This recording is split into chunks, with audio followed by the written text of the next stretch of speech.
Nous allons parler du Togo et des débuts difficiles dans les éliminatoires de la Coupe du Monde Qatar 2022.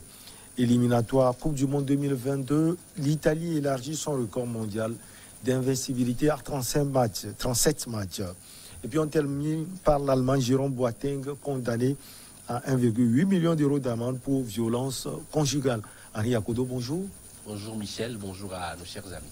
En pleine forme. Hein? Je suis en pleine forme. Ah, ok. On rend grâce à Dieu et des débuts difficiles pour l'équipe nationale du Togo, battue d'entrée. On a eu déjà le temps de décortiquer cette rencontre par le Sénégal.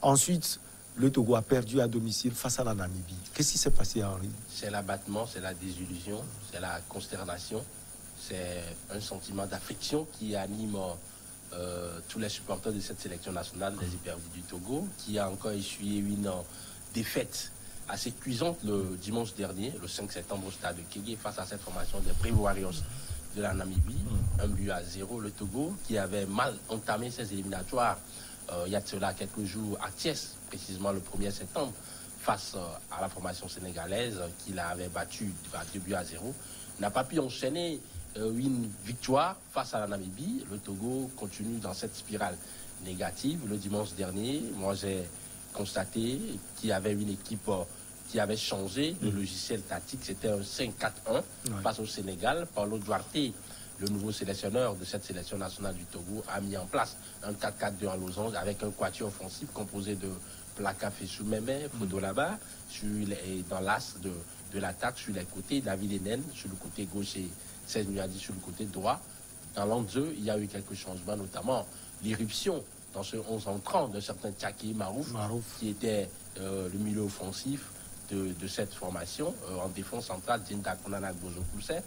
Sauf que cette équipe, a priori offensive, alignée par Paulo Duarte en début de rencontre, n'a pas pu visiblement faire preuve de maîtrise technique et collective face à cet adversaire. Une première période assez poussive, même s'il y a eu quelques éclaircies dans le jeu, notamment David Enen sur son côté gauche qui a délivré au moins 3 centres, mais ces centres-là n'ont pas pu être concrétisés, notamment par Fodolaba et Mlapa et Blaka Fessou Meme. Et dans l'enjeu, on a constaté que Tchaki Marouf prenait des prises d'initiative. Il était là pour organiser le jeu, pour aérer le jeu, sauf que en face, il y avait une équipe alignée en 4-3-3 par l'entraîneur namibien Bobby Samaria, qui, au fil du temps, a su quand même véritablement contenir les assauts répétés de cette formation togolaise, et ils ont exploité quelques rencontres. Ils nous ont mis en difficulté sur certaines situations.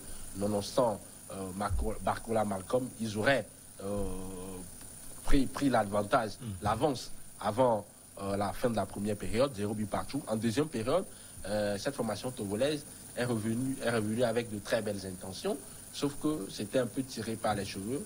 Ce n'était pas assez fluide la construction au niveau offensif.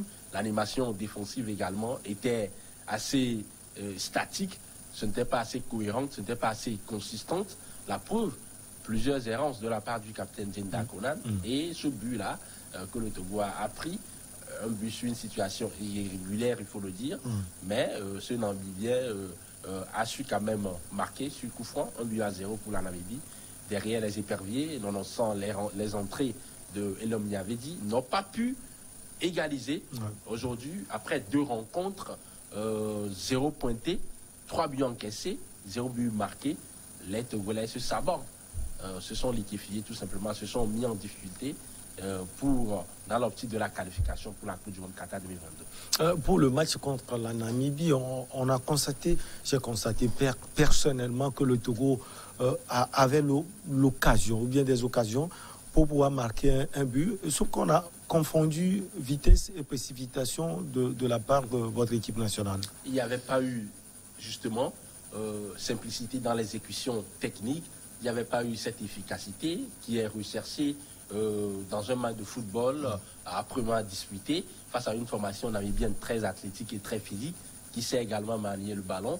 Il fallait concrétiser ces incursions que les Togolais ont eues dans cette rencontre, Sauf que dans les 7 séquences offensives, comme vous venez de l'affirmer, si bien, il y a eu une certaine pauvreté dans l'animation offensive. On n'a pas senti cette formation togolaise tout en maîtrise. Les occasions ont été vendangées. La preuve, Fodolaba avait quasiment 2 situations de but qu'il a ratées. Ça fait quasiment plus de 2 ans que Fodolaba n'a plus marqué de but, avec la sélection nationale au stade de Kégué. Plus de 3 ans. Son dernier but remonte au soir de novembre 2018 face à l'Algérie lors des éliminatoires de la Coupe d'Afrique des Nations 2019. L'Algérie avait battu le Togo au stade municipal de Lomé. C'était le seul but du Togo. C'était le seul but du Togo à l'époque. Fodolaba, qui est aujourd'hui le meilleur buteur en activité de cette sélection nationale togolaise. C'est en 3 sélections, 14 buts, mais il y a une disette à son niveau depuis quasiment 3 ans et il n'a pas su rectifier le tir face à la Namibie le dimanche dernier. Vous avez également Plaka Fessoumé, qui a eu également quelques situations, Nuadi également, qui pouvait scorer sur certaines situations. Ça voudrait dire aujourd'hui qu'il y a une certaine carence sur le plan offensif pour cette sélection nationale togolaise. Paulo Duarte doit pouvoir tirer les leçons nécessaires pour mettre en place une équipe qui doit être cohérente dans le jeu, mais également efficace devant. Ce quatuor a essayé des choses, mais c'était de manière sporadique. On n'a pas senti véritablement ce quatuor-là, ce carré magique combiné à travers leur agilité technique, leur spontanéité, pour pouvoir aller mettre en péril cette défense namibienne. On a plutôt vu quelques rares éclaircies qui ne sont pas révélées assez efficaces, assez cliniques. Il va falloir corriger des choses, notamment sur le plan défensif, parce qu'il n'y a pas eu de la sérénité. C'était là ma prochaine question. Il n'y avait pas du tout une certaine sérénité. Oui, j'avais lu clairement dans vos idées, il faut le dire. Il n'y avait pas de sérénité. Cette défense était amorphe, apathique. La charnière centrale composée de Agbozoku, c'est du capitaine Del Dakona, qui a multiplié plusieurs errances, plusieurs errements dans cette rencontre, dans sa prise d'information, beaucoup de prises de risque de sa part sur les sorties de balles, alors que quand vous jouez à un tel niveau, un tel défenseur qui a eu une progression linéaire quasiment sur ces 5 dernières années, n'a pas le droit de commettre 16 ans de bévue. Heureusement que derrière il y avait Barcola Malcolm, le gardien de Lyon, qui nous a sauvés du précipice.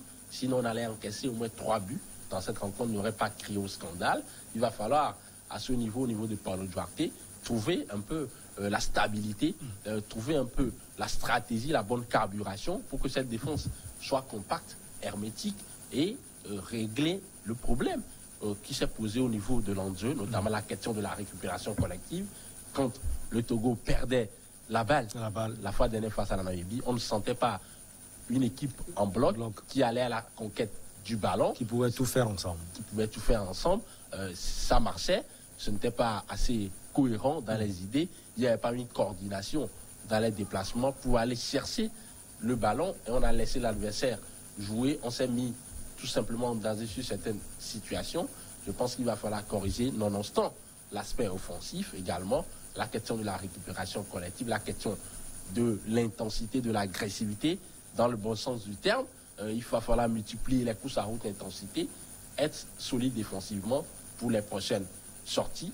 Ce sera face au Congo-Brazzaville, notamment en début octobre, ici au stade de Kégué, avant le voyage au stade Alphonse Massaba Débat de Brazzaville, pour les affronter quelques jours plus tard. Deux matchs à discuter contre le Congo-Brazza. Le Congo-Brazza, ce ne sera pas... Et justement, quelles sont les chances du Togo sur non seulement ces 2 rencontres, mais également sur la suite de la compétition? Pour être objectif, pour être tout simplement... Ça va être difficile. C'est ça. Réaliste, ce serait très compliqué. Pour ce que je disais tantôt, 2 matchs joués d'entrée, 2 défaites, 0 but marqué, 3 encaissés, 0 pointé. En face, devant il y a le Sénégal qui a 6 points. 6 points déjà, 6 buts et 5 buts marqués pour le Sénégal, 1 encaissé. Le Togo qui va recevoir le Congo-Brazzaville et va se déplacer à Brazzaville quelques jours plus tard. Si le Togo arrive à pouvoir corriger ses errances, ses carences, avec les retours imminents de certains Flo Daïté, Ilas Bebou, qui ont manqué à la dernière trêve internationale, le Togo peut espérer revenir dans la course, mais de là à dire que le Togo va aller conquérir cette seule place dans cette poule G et dans cette poule H qualificative pour le dernier tour. Ce serait très compliqué, mais nous sommes dans le football. Tout peut arriver. Encore jouer, tout peut arriver. Il faut aujourd'hui, au-delà de ces éliminatoires même, être dans la projection, être dans la continuité. Aujourd'hui, on veut une certaine stabilité, on revient de loin. Le Togo a traversé des périodes de vent contraire, des zones de turbulence. Ouais. La mission de Paulo Duarte doit s'inscrire dans la durée, notamment les éliminatoires de la Coupe d'Afrique des Nations 2023. C'est à ce niveau, vous pouvez le juger. Hein, c'est à ce niveau qu'on peut le juger, mais on peut également le juger au niveau de l'état d'esprit. Ouais. Il faut qu'il puisse rassénérer, rameuter sa troupe. Il faut qu'il puisse leur inculquer cette détermination, cette rage de vaincre. On ne veut pas forcément que le Togo gagne toutes ces rencontres, mais on veut des joueurs qui sont déterminés, qui veulent se battre pour ce maillot, pour ce drapeau, jusqu'à la mort. On veut qu'ils puissent véritablement donner de la joie au public sportif à travers leur comportement sur le terrain. Face à la Lituanie, on est dans le vieux continent. Vous l'avez remarqué, l'Italie a élargi à 37 matchs son record mondial d'invincibilité de tous les temps. Un large succès de 5-0 avec un doublé de Moïse Kean a suffi aux Azuris, pourtant diminués par des absences importantes pour ces éliminatoires du mondial 2022. On parle de l'absence ou bien du forfait de Marco Verratti, Ciro Immobile, Federico Chiesa ou encore de Lorenzo Insigne. Tous ces éléments ont manqué, mais les Azuris ont gagné la Lituanie 5-0. C'est la preuve de cet état d'esprit, mon enfant, qui règne au sein de cet effectif de la Grille Azzurri, de la Squadra Azzurra, cette formation italienne qui a été un peu en difficulté sur cette dernière rencontre dans ces éliminatoires, avant même la rencontre face à la Lituanie, un nul face à la Suisse et à la Bulgarie, mais ils ont enchaîné, nonobstant ces absences de taille. Marco Verratti qui n'était pas là, on connaît tous l'influence que le petit hibou, comme il est surnommé, a sur le jeu italien, de par sa capacité à organiser le jeu, à l'orienter, à servir ses partenaires dans les interlignes. Sauf que à son absence également, il y a de la matière pour un certain Roberto Mantini qui a mis en branle ce système-là de 4-3, comme d'habitude, avec Marco Pessina, avec Jorginho et un certain... et l'autre joueur de l'enjeu qui a démarré, j'oublie un peu son nom, Biraghi, je me suis retrouvé. Ces trois joueurs-là ont mis en mal le milieu de terrain de la Lituanie, qui a été sevré de ballon. Quand les Italiens vous privent de ballon et quand le trident de devant avec Federico Chiesa, avec un certain Moïse Kean, le joueur de la Juventus qui a été sélectionné pour cette rencontre, et surtout Giacomo Raspadori, le jeune joueur de Sassuolo, l'attaquant de 21 ans. Si ces trois joueurs-là, ont eu à combiner ensemble le jeu en une touche, le jeu dans les intervalles, le jeu en déviation avec les faux appels, et à l'arrivée, premier but en sélection pour Giacomo Raspadori, qui en 5 caps vient de marquer pour sa première titularisation.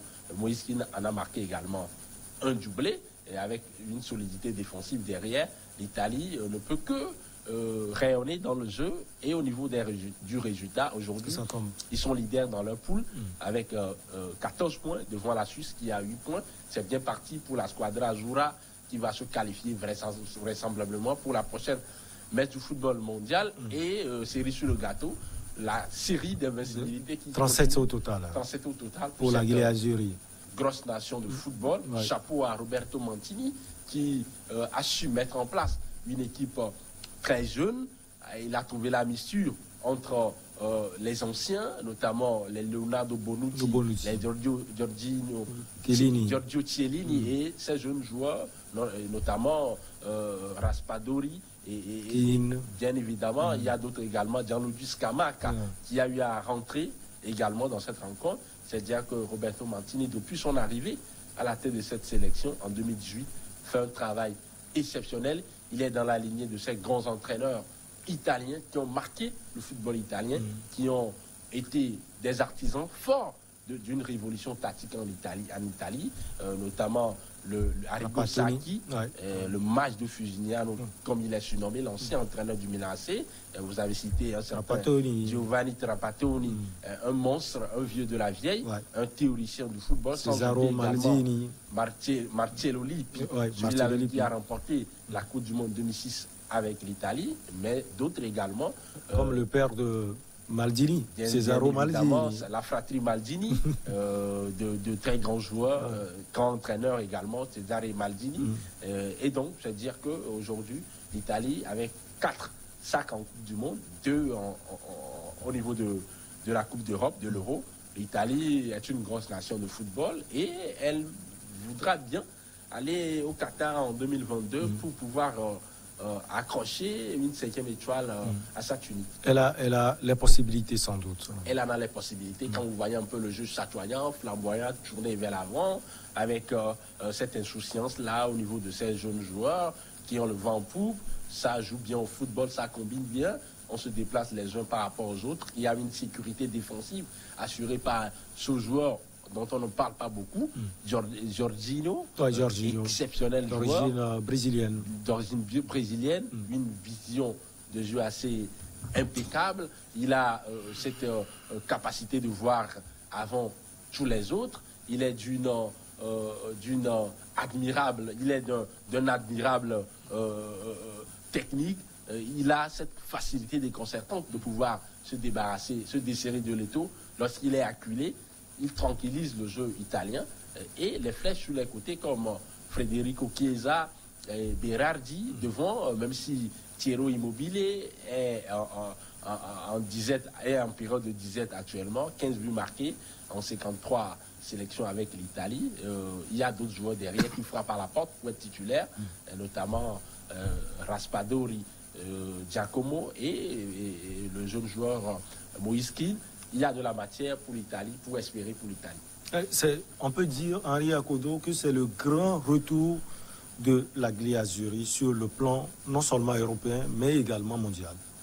Effectivement, on peut l'affirmer. On peut l'affirmer aujourd'hui sans hésiter. Quand vous voyez un peu la longue série d'invincibilité mise en place, effectuée par cette équipe, c'est quand même quelque chose d'impressionnant. Quand vous voyez un peu, quand vous comparez un peu cette équipe avec celle des années 80, avec les Baresi, celle des débuts des années 90, avec des joueurs comme Daniele Massaro, Costa Curta, sans oublier également un joueur comme Maldini. Vous voyez que cette équipe italienne, elle a progressé dans le jeu sur le plan historique. L'Italie était connue avant pour une certaine rigosité défensive, une certaine régularité dans l'enjeu et une certaine efficacité devant. Aujourd'hui, on a tout le contraire. Cette Italie, elle peut être capable d'être en toute maîtrise, avec un jeu flamboyant, d'aller faire mal à l'adversaire, de priver l'adversaire du ballon, de pilonner l'adversaire du début jusqu'à la fin de la rencontre et de remporter la mise. Donc, c'est dire que tactiquement, ça a progressé, techniquement également. Cette sélection nationale italienne est en avance sur plusieurs autres, mais d'ici là, il peut se passer encore beaucoup de choses. Je pense que Roberto Mancini le sait très bien, un expérimenté qu'il est, ancien entraîneur de l'Inter, ancien de Manchester City. Il sait qu'il faut garder cette cohésion nécessaire qui sera la clé nécessaire pour permettre à ce groupe qui vient de se créer, d'aller s'adjuger le prochain trophée mondial. On va également parler de l'un des frères Boateng, Jérôme. Ce jeudi a été jugé en Allemagne pour des violences contre son ex-compagne et mère de ses 2 enfants. Le nouveau défenseur de l'Olympique lyonnais a été condamné à une amende de 1,8 million d'euros. Il est chez les Gones, c'est officiel, il va jouer pour Lyon. Mais il a été jugé en Allemagne. Qu'est-ce qui s'est passé? Qu'est-ce qu'on lui reproche concrètement, Henri Akodo? Jérôme Boateng, je pense que c'est l'épisode qui vient un peu mettre en mal cette signature qu'il vient d'effectuer au niveau de l'Olympique lyonnais. Tous les médias parlaient de cela. Aujourd'hui, il est empêtré dans cette affaire et condamné justement à une amende après avoir orchestré des violences sur son ex-femme, la mère de ses enfants. Les faits remontent en 2018. Sa femme, son ex-femme, reproche aux joueurs d'origine ghanéenne d'avoir porté main sur elle. Et vous savez, dans ces situations, quand la preuve est rapportée au niveau de la justice a ouvert d'abord une information judiciaire. Jérôme Boateng a été inculpé et le procès a eu lieu cette semaine, justement. Et le joueur allemand vient d'être condamné et il est reconnu d'avoir commis ces faits, d'avoir commis ces actes qui sont à prohiber sur sa femme, violence conjugale. Et donc, justement, je pense que nul n'est au-dessus de la loi. Ça fait un peu bizarre qu'un tel joueur qui constitue aujourd'hui... Il faut le souligner. Un tel joueur qui a une référence. Un tel joueur qui a une référence, qui constitue un modèle pour les jeunes joueurs, de s'adonner à ces gens d'actes. C'est dire que au-delà du statut du joueur, les joueurs, au-delà de leur posture, restent également des humains et ils peuvent commettre des actes qui sont répréhensibles. Il est passé à côté de la catastrophe puisqu'il risquait la prison ferme de 5 ans, mais il a bénéficié des circonstances atténuantes, justement grâce à sa défense qui a su bien tenir des argumentaires qui ont dissuadé le juge d'aller dans ce sens. Il va payer cette amende de 1,8 million d'euros. Il va justement se concentrer sur sa carrière désormais au niveau de l'Olympique Lyonnais. Ce côté chaud des Boateng, on le voit souvent. Il y a également son demi-frère, Kevin Prince Boateng. Ce sont des garçons qui ont un tempérament assez fort, qui ont cette détermination. Ils sont assez impulsifs, il faut le souligner. Peut-être un rapport avec les conditions dans lesquelles ils ont grandi, parce qu'il faut rappeler que leur papa les avait quittés très tôt, et donc ils ont grandi avec leur maman. Peut-être ça peut s'expliquer également à travers cela. Il y a eu un manque d'équilibre, peut-être dans leur éducation, sans leur proliférer des injures. Je pense aujourd'hui que ce sont de très bons joueurs qui ont marqué les uns et les autres l'histoire de leur club, l'histoire de leur sélection. Boateng, Jérôme un peu plus encore parce qu'il a remporté la Coupe du Monde de football avec le National Mannschaft en 2014, une Champions League de remporter avec le Bayern de Munich en 2013 et bien évidemment 9 trophées de la Bundesliga. C'est un palmarès assez monstrueux, mais cela ne le dédouane pas de pouvoir commettre un tel acte sur sa femme. Aujourd'hui, les faits sont rapportés et il vient d'être reprimé par la justice allemande. Vivement qu'il puisse s'assagir désormais et ne plus commettre ces d'actes. Il faut également préciser qu'ils ne sont pas les seuls coutumiers du fait. Vous avez aujourd'hui et Benjamin Mendy qui a une affaire pendant devant la justice anglaise. C'est grave. C'est grave. Une affaire assez grave. Il vient d'être mis à distance. Il vient d'être mis sur les côtés par son club. Il a sanctionné provisoirement Manchester City. Il est en détention provisoire. Ce sont quand même des faits qui ne sont pas encouragés. Les footballeurs doivent également respecter leurs compagnes, c'est très important. Alors, on va en profiter pour parler de sa carrière chez les Gones de Lyon, du côté de la France. Comment ça va se passer, vous qui êtes habitué à ces analyses aussi minutieuses? Jérôme Boateng, c'est un monstre de physique et d'athlétique. C'est un monstre sur le plan défensif. Il incarne cette rigorosité défensive du Bayern de Munich depuis quelques années. Même s'il a des points faibles, il faut d'abord souligner ses points forts. C'est sa capacité à être toujours dans l'anticipation, à essayer de cogner l'adversaire, à le priver de ballons. Il a une bonne relance.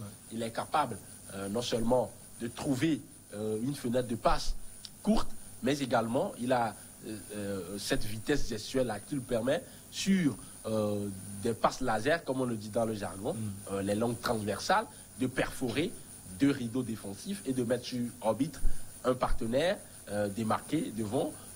Il a également cette capacité de de pouvoir juger bien les trajectoires de ballon, que ça soit sur il le plan domine les défensif, airs souvent, en défense. dans les airs, en défense, mais également sur le plan offensif. Le petit bémol, c'est sa lenteur, c'est sa lourdeur, il ne va pas très vite. Boateng, c'est en moyenne 1m80, 2 et 86 kg. Ça fait quand même lourd pour un défenseur. Et donc, à ce rythme-là, il est souvent mis en difficulté face à des attaquants qui vont très vite, qui sont explosifs, qui ont une fréquence d'appui assez exceptionnelle, notamment Kylian Mbappé, qui l'a mis en difficulté à plusieurs reprises, sans oublier également Lionel Messi. Voilà un peu le petit bémol à son niveau. Aujourd'hui, on doit lui trouver une couverture sans doute en défense. On doit lui trouver une couverture sans doute en défense. Je pense que nonobstant ces aspects négatifs qu'on vient d'énumérer, c'est une très bonne pioche pour l'Olympique lyonnais. Aujourd'hui, il y a des joueurs comme l'Ivoirien Sinali Diomandé, 20 ans, qui peut jouer à ses côtés, sans oublier également le Rennais qui vient de signer au niveau de l'Olympique lyonnais. Il va falloir trouver un peu la bonne mixture pour Peter Bosz, l'actuel entraîneur de l'Olympique lyonnais, pour permettre à Boateng d'apporter toute son expérience, toute sa qualité défensive à cette formation des Gones de Lyon. Je pense qu'il va, grâce à son expérience, réussir son pari là-bas au niveau de la formation rhodanienne. Merci beaucoup à vous, Henri Akodo, journaliste sportif. On est toujours satisfait de vos analyses. Infini merci. On va marquer donc la pause pour le journal et on revient avec nos invités pour Regard Croisé.